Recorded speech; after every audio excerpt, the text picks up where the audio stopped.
Fala rapaziada, pra quem não me conhece, eu sou Felipe Arruda e vamos direto ao ponto. Vasco perdeu ontem de 3-0 para o Red Bull Bragantino em São Januário e vou te contar, hein, rapaziada, o que aconteceu ontem. O Vasco não só perdeu para o Bragantino, o que aconteceu em São Januário foi a perda de autoridade do Vasco. Por quê? Tomar de 3-0 em São Januário já é grave. Ser vaiado pela própria torcida vascaína, ficar perto do Z4 novamente, já é grave. Mas o que aconteceu depois do jogo deixou tudo ainda pior, na minha opinião.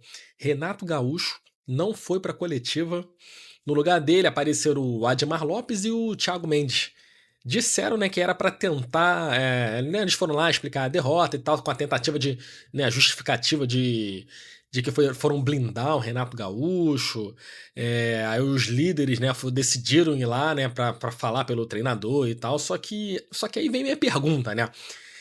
E essa atitude de o Renato Gaúcho não ir para a coletiva passa uma imagem de uma boa liderança ou passa uma imagem de desespero? Porque pra mim o problema do Vasco não é só o Renato estar pressionado, né? Isso é óbvio. O problema maior é a sensação de que o Vasco está novamente sem comando.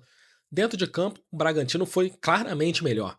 O Vasco até tentou começar o jogo ali com volume, mas o Bragantino cresceu na partida, dominou e 3-0 acabou refletindo bem a diferença entre os dois times. E talvez até tenha ficado barato, né, esse placar. Mas o ponto principal não é só o placar. O ponto é que esse placar revela, de um lado, você vê um Bragantino mais organizado, mais leve, mais bem planejado. Do outro, você vê um Vasco pressionado novamente, confuso novamente, emocionalmente abalado e tentando sobreviver aos próprios erros.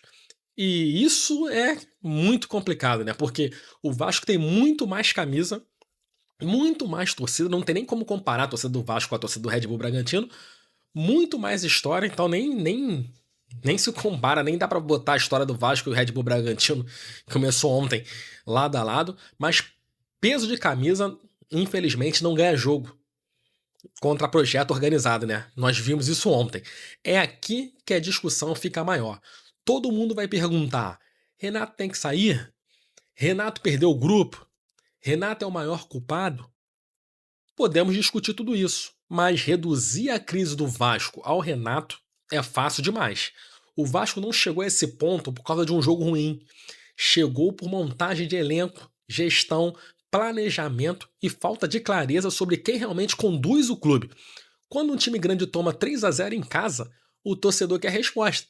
Não quer só frase pronta, não quer só vamos trabalhar, não quer só o grupo tá fechado. Essas coisas que acontecem no futebol, né? O torcedor quer sentir que existe comando, que existe liderança, que perdemos, mas vamos melhorar.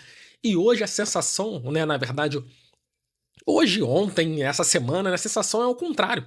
Parece que o Vasco vive apagando incêndio. Perde, entra em crise, ganha, dá uma respirada e assim o clube vai girando sempre o mesmo ciclo. Para mim, talvez o 3-0 não tenha criado a crise. Talvez o 3-0 só tenha mostrado a crise que já estava ali. Porque um time bem comandado também perde. Mas mesmo na derrota, você enxerga alguma direção, você enxerga que está num caminho. No Vasco, o problema é que a derrota vem junto com uma sensação de vazio, uma sensação de novo isso, vazio de liderança, vazio de resposta, vazio de projeto, vazio de comando. Então, meu verdadeiro veredito é claro. O Vasco não perdeu só para o Bragantino. O Vasco perdeu para a própria desorganização. E o Bragantino só escancarou isso. Agora me responde: o maior culpado é o Renato, o elenco ou a gestão? E mais importante, você sente que ainda existe alguém segurando o volante em São Januário? Diz aí, rapaziada, você acha também que o Renato Gaúcho teria que ter ido ontem na entrevista coletiva para dar uma justificativa para os torcedores? Ou o que aconteceu foi certo? E a diretoria e o Thiago Mendes para blindar o Renato Gaúcho? Vocês veem esse tipo de situação em time que tem liderança, em time que tem comando, em time que tem gestão, em time que tem organização? Rapaziada, eu sou Felipe Arruda, lembrando que isso é apenas minha opinião. Dá aquela moral, Curta, compartilha, se inscreva no canal. Partiu, tamo junto e valeu! Corta.